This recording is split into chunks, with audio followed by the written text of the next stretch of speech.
Mayor de Blasio giving an update on coronavirus in New York City. Let's go to that now. Moment for our city, for our country. What we saw in this election, we don't know the result yet, obviously, in terms of the presidential election, but what we do know, extraordinary turnout all over this country, incredible enthusiasm across the spectrum. People got engaged, people voted early in record numbers. A lot of really important things happened even before you know the final results. What we do know is people participated and owned it, and that is a very, very good and important sign for the future. So obviously ballots are still being counted. This is the greatest understatement you'll hear today. Ballots are still being counted. They'll be counted for days, maybe even weeks. The election clearly still too close to call on the presidential level and in many other places as well. But what is clear is we had both a huge amount of participation and a clean and fair election all over this city, all over this nation. That is a fact. Thank God Election Day came off very smoothly in the scheme of things, and certainly attribute that in part to the power of early voting. But also a lot of things we worried about around the city, around this country, whether it was interference from foreign nations and hacking or voter suppression efforts, violence. We didn't see any of those things, thank God. We saw a fair, clean election with a huge amount of participation. That's a good thing. Now, we all knew this would be an unprecedented election because it was happening during a pandemic. We knew that there could be lots of reasons people didn't vote, but in fact they did in the end. People voted in so many ways, and as you saw during the counting last night, we've never really dealt with this kind of count before, where there's votes the day of the election. That's what we're used to, plus absentee on an unprecedented level. We're not used to that. We're certainly not used to early voting on this kind of level. That's why it's going to take a while to make sense of all this. But the bottom line is to stay calm, to trust that this count can and will be done fairly and cleanly and transparently, to in fact, believe that the people really have spoken here. Let this process play out. And I urge everyone, if you have something you want to say it peacefully, say it calmly, because we got a lot more to go here before we know the absolute final results. Now, New Yorkers showed up, and the votes are just in many ways beginning to be counted in this city because there's so many absentee ballots, but we do know New Yorkers showed up already. We know that between the 1.1 million who voted in early voting and then the 1.2 million who showed up in person yesterday, 2.3 million already, and then hundreds of thousands of absentee ballots more to be counted. So tremendous showing here in the city. And I want to turn now to our Deputy Mayor, Phil Thompson. He and his team, everyone at Democracy NYC, all the Election Day voting observers, a great effort was made to get people engaged, turn them out to vote, make sure the vote went safely. I want you to get an update now from the man who led this effort on behalf of the people of the city, Deputy Mayor Phil Thompson. Thank you, Mr. Mayor. And as you said, yesterday was a great day in New York City, and 1.1 million people voted early, 1.2 million people turned out yesterday, and 1.1 million people requested absentee ballots, and we're waiting to see how many of those are returned. But yesterday could equal or surpass the highest turnout we've ever had in a presidential election in New York City. And this is during the pandemic, which meant that people, had to take extra precautions, and folks turned out. It shows how much New Yorkers care about our democracy, as you said, sir. Overall, yesterday was an incredibly smooth day. There were a few lines, as there may in part because of early voting, high spirits everywhere. I had the chance to visit several polling sites, and folks, there really was a sense of camaraderie and civic pride yesterday. Our 500 election observers served as our eyes and ears throughout the city. There were over 150 interpreters who provided language assistance at poll sites, and there were many thousands of poll workers all of whom did a great job for making sure everyone was able to cast their ballots safely and make their voices heard. So this is what democracy is all about, and New Yorkers, have a lot to be proud for today. Thank you. Thank you so much, Deputy Mayor. And I really want to give a special thank you to our Election Observer Corps, over 500 volunteers who are out there. I saw them everywhere I went. I was up in Washington Heights. I was in South Ozone Park. I was in Crown Heights, and our observers were out there really reassuring people that there would be nothing done that would interfere with the vote. Thank you to all the election observers. Thank you to all the poll workers, such good people who worked a really, really long day, kept their spirits high. A lot of enthusiasm among the poll workers because they knew they were helping to make history by facilitating everyone's right to vote. So to everyone who was out there, to NYPD school safety who were out there protecting people's rights to vote, to the interpreters who were out there helping people get the language services they need, a lot of people really made this a great day for democracy and for the city. So thank you to all, and thank you, Deputy Mayor, and your team for the great effort. A very smooth election day in this city. Now, I want to say a couple of the results locally. Obviously, a lot is still being looked at. But I want to offer my congratulations to the Working Families Party, an organization that I've worked closely with for decades now. A very clear vote of confidence in the Working Families Party in the results yesterday, and they will continue to be a major progressive presence in the state. Also, across the river, want to thank our neighbors and congratulate our neighbors in New Jersey. They did something really important and something New York State needs to do. They legalized marijuana. Now, this is something I believe in. It has to be done the right way in New York. It has to be done in a way that's safe and that empowers communities who often have suffered from the wrong kind of laws in the past. But here's an opportunity to do the right thing. We see it in New Jersey. Now it's time for New York State to do it. Legalize marijuana the right way. Also, by the way, at a point where we need resources so we can serve people and provide such crucial services, this would be a big economic boost and bring in revenue we need. So hopefully that will soon be coming in this state as well. But look, as we wait to see the results of this election, here's what we do know for sure. The results are going to have a huge impact on New York either way. We don't know what's going to happen yet with the presidency. As someone who supports Joe Biden and Kamala Harris, I'm very optimistic at this moment, but we don't know yet the results. We don't know the results yet for the U.S. Senate. As a Democrat, I can say I'm not seeing everything I hope to see, but that is still a lot out there. We do know there's going to be a Democratic House of Representatives. We do know more fundamentally that the decisions that will be made by the next Congress, the next president, will define the future of New York City. And it's really the basics. We need a strong stimulus to get us back on our feet. The whole country needs it. That's going to hang the balance of the presidential election and the votes for Senate. We need a vaccine we can believe in and trust. That's also on the ballot in effect, and whoever gets chosen president is going to determine whether we get that or not. We need, going forward, to take on the #1 challenge. We all face global warming. Couldn't be two more different visions between the presidential candidates. As the votes are counted, we're going to see which way this nation goes. So much on the line. But to everyone who's anxious this morning, to everyone who thinks there's anything definitive here, there isn't. There's a lot more to go, and we got to remain calm and let this process play out. And as one famous New Yorker once said, it ain't over till it's over. So let's let it play out and have faith in the decisions of the people. Okay, with that said, let's talk about what we talk about every day, our indicators. And I'm going to talk a little bit about them as we go along. Today's indicators, although the most important indicator I feel some satisfaction about, I don't like what I see on the other fronts. So I'm going to talk about this. First, #1, daily number of people admitted to New York City hospitals for suspected COVID-19. Threshold 200 patients today, a much higher number than we've seen typically, 114 patients. That's cause for concern. The positivity level, 25.8%, that's cause for concern. Now, remember, the silver lining is, of that 114 patients, again, only about a quarter actually have COVID-19, and that is a level we can manage. But the fact that that has gone up worries me. We're keeping a close eye on that.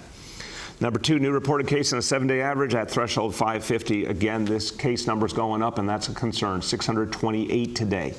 Some of that explained by the hotspots in Brooklyn and Queens. Some of that explained by a greatly expanded testing, because testing is now on a much higher level. We're now up to the ability to do over 75,000 tests a day in New York City. It's the highest we've been throughout this entire pandemic.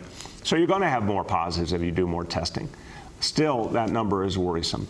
And now, most importantly, percentage of people who tested citywide positive for COVID-19, threshold 5%. Today's report, the daily report, 1.54%. That's not bad. 7-day rolling average, 1.74%. Again, that's sort of been lately the new normal. That range, 1.7, 1.8, 1.9%. Not where we want to be. We want to get lower. But to the extent we stabilize around that level, that's something that we can handle for now. But again, that's not where we want to be for the long term. We're going to have to really buckle down to push that number back down. Okay, a few words about the election in Spanish. La elección más importante de nuestras vidas, en medio de una pandemia, aún no ha terminado. Todos los votos se van a seguir contados durante días o semanas. Y debemos tener paciencia y mucha fe. Pero sobre todo, debemos esperar en calma y confiar en que vamos a enfrentar cualquier crisis con éxito y en paz. With that, we turn to our colleagues in the media, and please let me know the name and outlet of each journalist. Hi all, we'll now begin our Q&A. With us today is Deputy Mayor Phil Thompson, Senior Advisor Dr. Jay Varma, and Senior Advisor and Counsel for Democracy NYC, Laura Wood. With that, we'll go to Rich Lamb from WCBS 880. Good morning, Mr. Mayor. Hey, Rich, how you doing? Well, I'm doing all right. I'm just wondering, given the fact that maybe the Senate is not flipped, what do you think the chances are of that strong stimulus that you say that the city needs and, given their past performance? Look, Rich, it's obviously too early to tell across the board. I believe what we're seeing is ultimately going to be a Senate that's certainly not worse than it's been from the point of view of the Democratic Party, and I would say bluntly from the point of view of New York City. I think we're going to have a Senate that's not worse in terms of its configuration, maybe a little better. Again, I am hopeful for Joe Biden and Kamala Harris. I think if you've got a Democratic president, a Democratic House, and a very closely split Senate, clearly you have the basis for a major stimulus. I think if President Trump had called for a major stimulus, he would have gotten it. Clearly a Democratic president who can get a few Republicans who represent states in dire need to join in, I think we can get a strong stimulus. Do I think it would have been stronger if there was clearly a Democratic majority in the Senate? Absolutely. But I still think we can get the strong stimulus we need if Joe Biden and Kamala Harris win. Go ahead. And then I'm wondering whether you think the fears of violence about the election were overblown, or do you still foresee a chance here that as the struggle goes on, if you will, that more protests / possible violence could show up? Rich, we got to be always concerned and ready. So let me start where I think the foundation is here. So much emotion, so much passion, so much on the line. We've been through so much these last 4 years. Of course, we have to be ready for any situation. I think it is a good sign that the entire country went through early voting and election day almost without any incidents. I think it's a good sign that people are seeing a vote process take place, in a very transparent fashion, where there's lots of information out there about what was happening with early voting as it was happening, what yesterday looked like, the absentee ballots coming in. I think for anyone, the president or anyone else, to be suggesting fraud is absolutely illegitimate and unfair. And that's the thing that obviously worry about could spark people to negative actions or to act out in some way. But if you're talking about the facts on the ground, Rich, so far we have to be satisfied that this country has sent a message that it wants a peaceful outcome. So I'd say so far so good, Rich. Next, we have Katie from the Wall Street Journal. Hey, good morning, Mr. Mayor. I guess following up with Rich's first question, if what you hope happens with a Biden presidency doesn't happen, knowing the city's financial situation, what are the next steps that the city would have to do, especially if our revenue continues to stay lower than previous years? Katie, look, it's an important question, but the first thing I say is obviously, I don't want to get too much into hypotheticals because we're all going to know in the coming days or weeks the results of the election. But I can say this much. Even if President Trump were to prevail, I think there'll be huge pressure on him to do some kind of stimulus. I don't think the country could possibly recover without it. So I think there is a question of degree here. But that said, the president's been mercurial, to say the least, on the question of stimulus. If the federal government doesn't step up for us at some point soon, it's pretty clear we're going to have to start cutting services. We're going to have to do the thing we have not wanted to do all along, which is look at layoffs and other just horrible cuts that would really hurt the quality of life in the city. And this is exactly the wrong time for that. But I think the good news is we are far from that situation right now. And again, if you look at the overall numbers, I remain, from my point of view, hopeful about the outcome of this election. Go ahead, Katie. And my second question is about some of the local races here in the city. It looks like, Nicole Malliotakis might defeat Max Rose in Congress, and Andrew Gennardis also looks like he might lose. Obviously, these races are not called. I'm not making a prediction, but taking a look at this, do you think that there's a sort of, especially with the Senate and the power that they could hold in the state for helping New York City, does that give you any concern?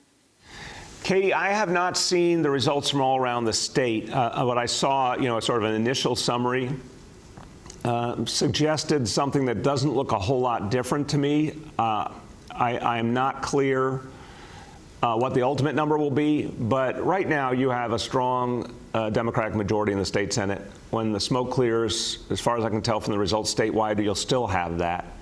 That's what truly matters for New York City. State Senate Democrats have done a lot of important things in the last 2 years. So long as they have a clear majority, it's certainly a much, much better situation for New York City than what we experienced in the first part of my administration with a state Senate that bluntly, consistently tried to undermine the interest in New York City. So from what I can see, I think we'll be in pretty good shape there. Next is Juliet from 1010 Wins. Yeah, hi, good morning, Mr. Mayor. So I wanted to follow up also on the stimulus. Given the fact that maybe nothing comes from Washington, I know you've been working out deals with the unions, but what is the plan for cutbacks and layoffs? Would you do a percentage across the board for every agency? Is it a percentage of layoffs? How would this work? Juliet, first of all, look, we got some major assistance from the unions in terms of delaying payments and not having to do them in this fiscal year. That's now over $600 million. That's a very big deal. That certainly gives us the ability to get to February. So again, presuming a Biden presidency, and it's way too early to say that, but if you presume that, I feel very strongly there will be a stimulus that will help us in a big way. If there isn't a Biden presidency, I think it's an open question, but we're certainly going to fight for it. And again, I think there'll be a lot of pressure on President Trump if he were president again. But what we'd have to do would continue to look for savings in every way we can. And then if we could not find enough, again, the last resort is layoffs. I've said before, the plan we talked about in June, every agency would be affected in different ways because each agency is different, but every agency would be affected. You're talking about really substantial pain that would be caused to people who serve the city. I don't want to see that. I don't want to see the services lost that we need for our comeback.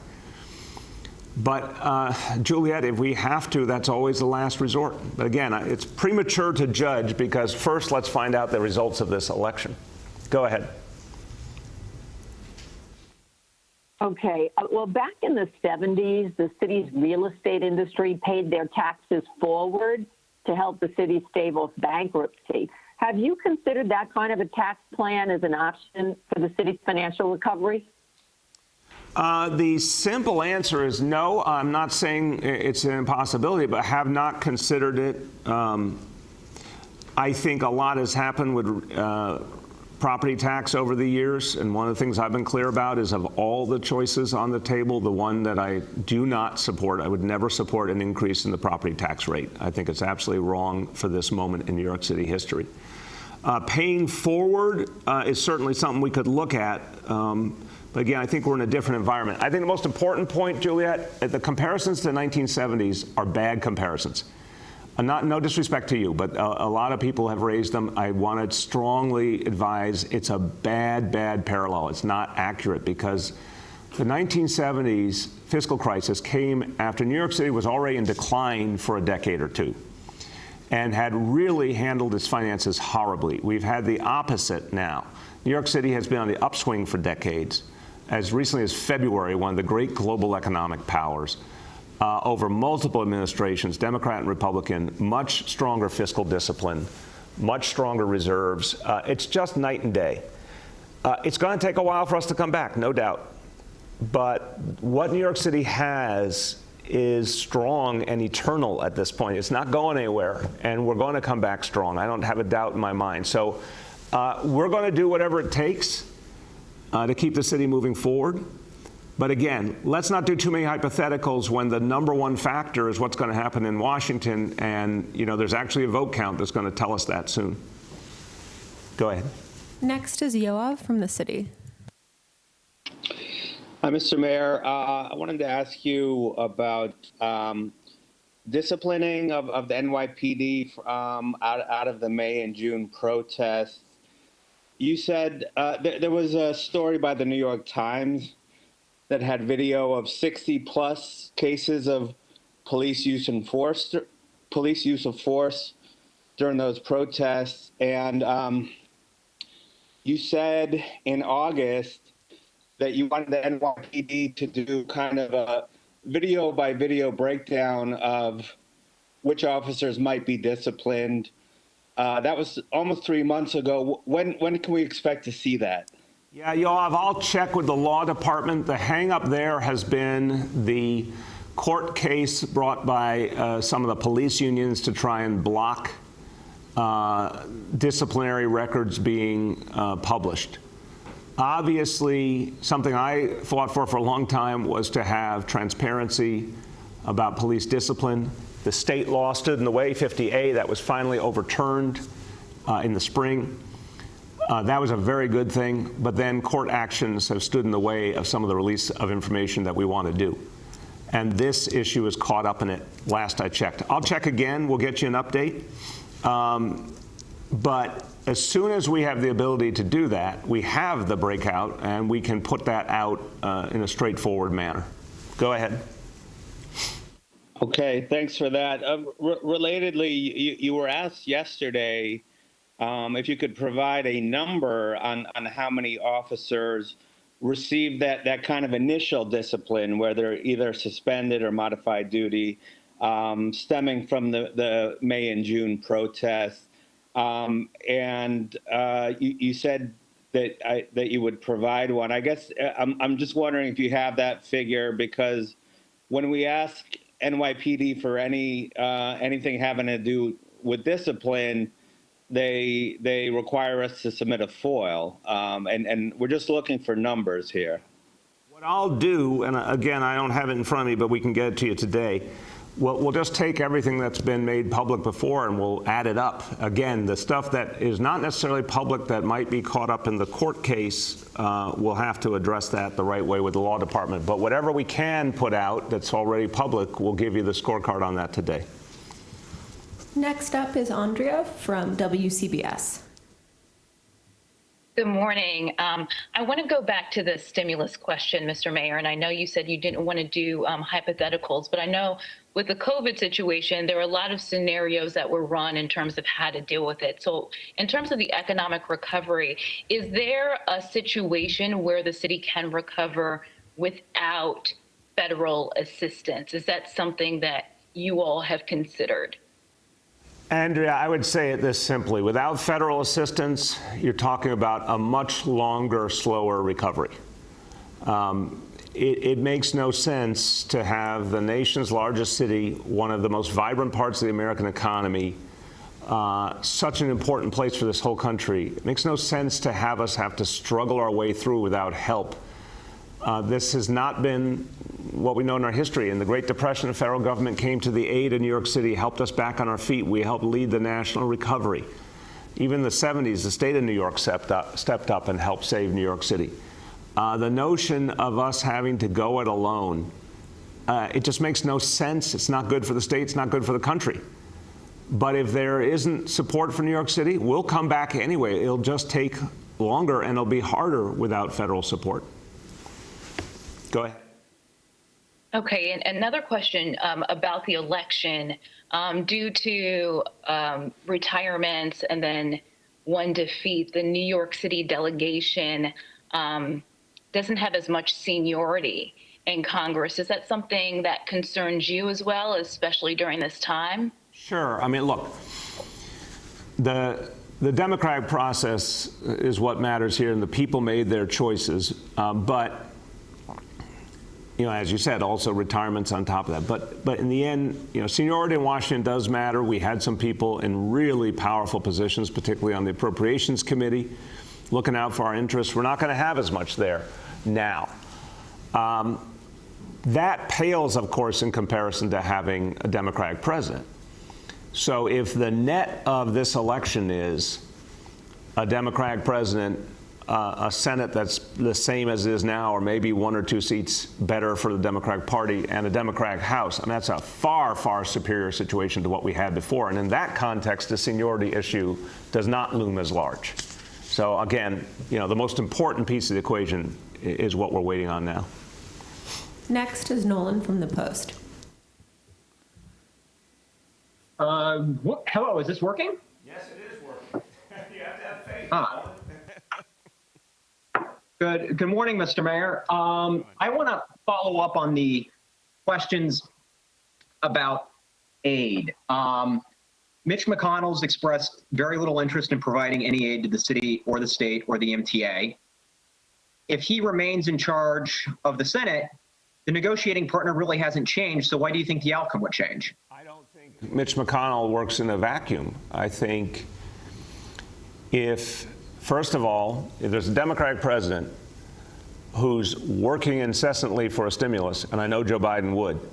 Second, a Democratic president who was a member of the U.S. Senate and really understands how to move that body and come up with, you know, a solution that'll work. Third, you know, now let's look ahead to 2022 when the Republican senator is up for re-election. Guarantee there are going to be some who will be deeply concerned about a stimulus for their states because, you know, they're on the line now. It's going to be their responsibility. There's clearly a context. I'm not saying this, Nolan, to be falsely optimistic. I'm saying it because I think there's a path. It's not as good a path as if there had been a Democratic Senate, but there's absolutely a path. Go ahead. And to the second point, your administration has claimed, I think it's upwards of $600 million in labor savings so far. Most of that was by moving those costs onto the FY22 budget without any expected surge in revenues. I mean, so you're basically banking on a federal rescue to make those payments come true. Was that a wise strategy?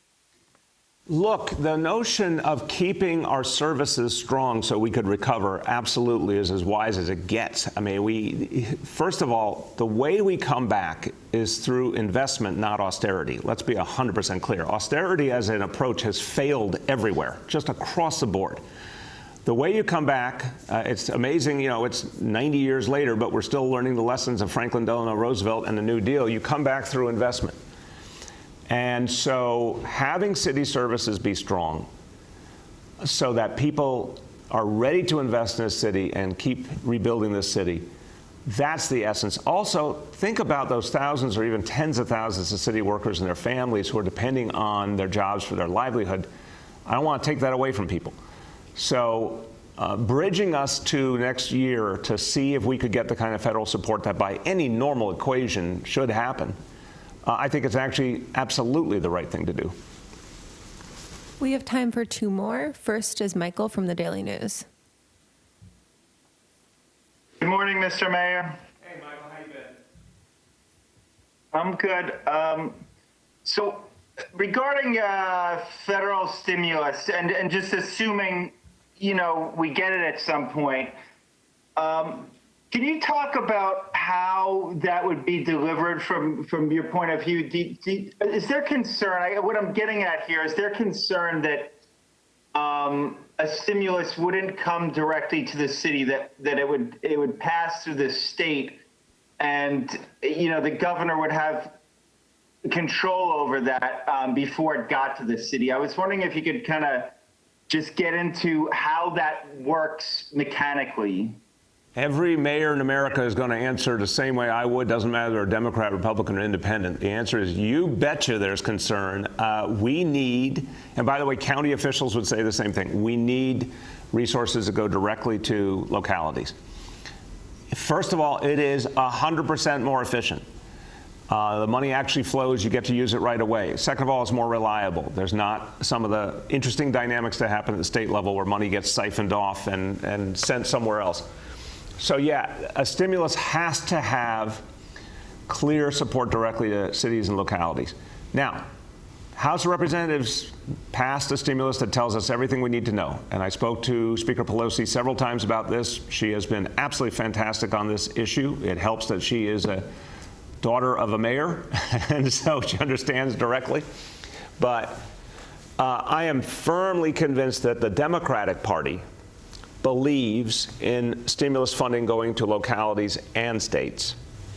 I think that's unquestionably the direction that Democrats will take. So the House, the Democrats in the Senate, and if Joe Biden is president, I'm certain Joe Biden will as well, and that's what we need.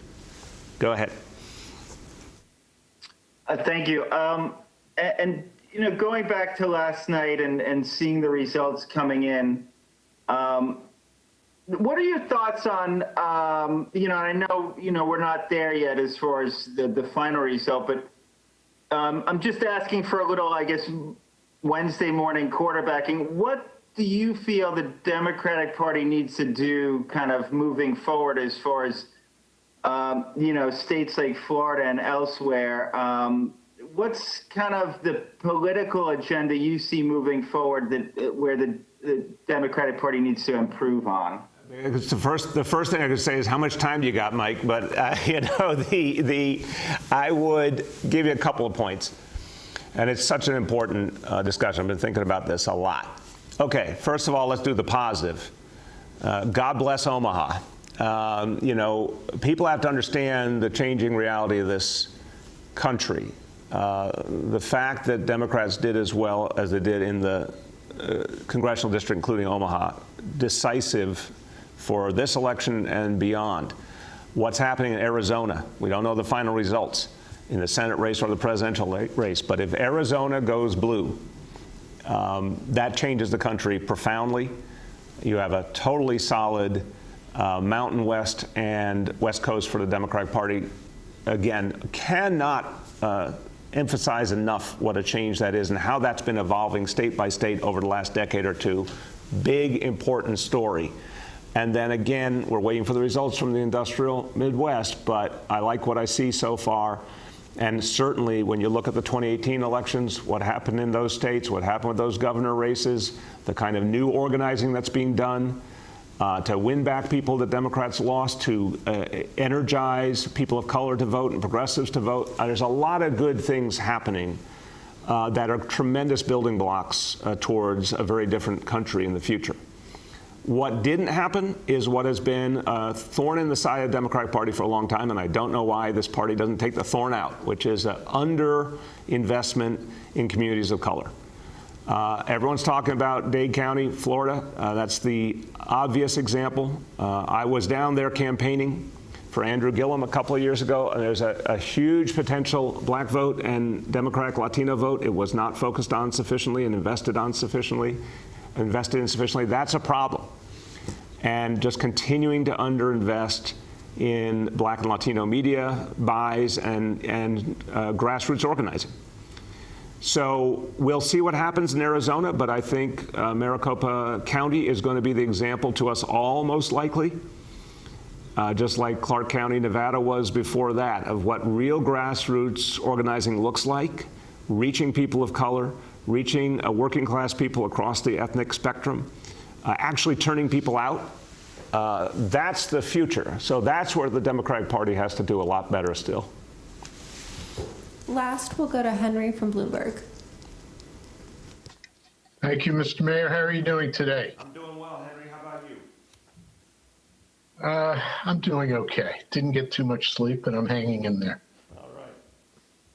Mr. Mayor, I want to ask you a question about the message of the Democratic Party and how that may have led to results that are disappointing to people who are hoping for a Democratic Senate. The defund police, the emphasis on the right to protest and not on the right to protect property, the failure to answer the allegations of President Trump when he kind of assumed the mantle of the law and order candidate without a real response that was forceful. Do you think that that may have suppressed the Democratic vote? Henry, it's a fair question. Look, it's way too early to assess that because, first of all, we're talking about a presidential election that we do not know the result of, but certainly suggests that Democrats were able to reassert themselves in a number of states. So I do hear your point, and I think it's a fair point for discussion, to say the least, but what cuts against it is the map we're seeing right now. The fact that we're still having a discussion about Georgia, Arizona, and obviously all of the states that had been the blue wall before are not only in play right now, but so far results are looking pretty favorable for Biden. That suggests something else to me, that the economic issues were by far more important, and obviously the pandemic itself, the healthcare issues. But I don't think your point's unfair. I think it's something we need to examine, and that we need to be able to speak to people who are concerned, obviously, about safety issues. There's a way to do that, and that's something we all have to keep working on. But I think in the end, the biggest issue in this election was the pandemic. And then right behind it were the issues that have historically driven people's votes, the kitchen table issues, jobs, income level, health care. And in that area, Democrats have a lot more growth potential, because we still don't hit those notes as strongly as I think we could. And when we do, we saw this in 2018, when we do, we tend to do very well. I still think that's ultimately how people vote. It's the thing that matters most. But we're going to know a lot more, obviously, as we see the final results and as we get a better sense of what was motivating people. Go ahead. Okay, thank you for that. It's plenty I could follow up on with that, but I will leave it for the moment. I'm going to get back to what seems to be the topic of the day, which is your hope and expectation for a stimulus from the feds. And you make points that are very salient and logical, perhaps politically, but the fact is that even the Democratic controller of the state of New York counseled against state aid, counseled against the borrowing authority, saying that the city has more than enough resources in its, in the savings that have been budgeted, and the arguments that will be raised against the city in giving aid, it seems to be predicated on, what are you doing for yourselves before we do something for you? And I'm just wondering whether you've considered some kind, and I'm not talking about austerity, but some kind of savings, including taking into account, let's say, attrition instead of threatening layoffs, that might strengthen your argument or your position with people who are resisting aid to New York? So look, Henry, I'll try and make this quick and simple. I mean, right now, I think everything with Albany is an abstraction. The next time the legislature is due to come back is in January. And usually they don't act until April 1st with the budget. So we don't have any assumptions about the legislature acting anytime soon. The question is in Washington. And the stimulus, which is a very different reality. The dynamic, look, we're in the middle of a count of an election, so first of all, that's going to tell us what we need to know the most. The ultimate issue is who's president, and whoever's president is going to set the agenda and have the ability to move things. If Donald Trump had really fought for a stimulus, there would have been a stimulus, period. Joe Biden will, unquestionably. That's going to be the reason there is one. It has nothing to do with the specific budget issues here in New York City or anywhere else. It has to do with the totality of what's happened, the massive impact on our people, the huge loss of jobs, the huge loss of revenue for cities and states. That's what's driving this. And the decision in Washington really hinges on who's president. But what we've been doing is lots of work with labor to find savings, constant savings over many budgets, constantly hundreds of millions of dollars regularly in savings of all kinds. Attrition has been a factor. We need to do a better job of talking about that and showing it, but clearly that's been a factor where a lot of these savings are coming from. Obviously, we did furloughs for senior management folks. We've been doing a lot of the things that are needed to get through. And I think there's going to be a Democratic president, and I think there's going to be a stimulus, and that's our way forward. And if for some reason there isn't, we certainly know how to make tough choices to save even more. But the problem is those tough choices come with a reduction in services that this city needs to recover. And that should not be done lightly. That's truly a last resort. Okay, everyone, look, as we conclude, we're going to be seeing over the day or maybe several days or even several weeks how this election plays out. But I really feel this from my heart. The thing we know already is something that we need to appreciate because it really, in many ways, is the foundation of our future. People came out and voted. People cared. People got involved in a way we have not seen, a level we haven't seen in a long time. That's actually what matters for our future, our democracy that was threatened a lot during the last 4 years. Democracy is actually alive and well. This vote count is proceeding openly, transparently. It was a clean election. There was no fraud. It happened the way it was supposed to happen. This is crucial. So this is what gives me faith. It gives me faith in this country, and it certainly gives me faith in this city that so many people came out to vote. Election day went so well because the people of the city care. And when you have that, all things are possible. That's why we've been so successful fighting back the coronavirus. And that's why we have a bright future, because the people of this city care and they do something about it. And that makes me hopeful. Thank you, everyone.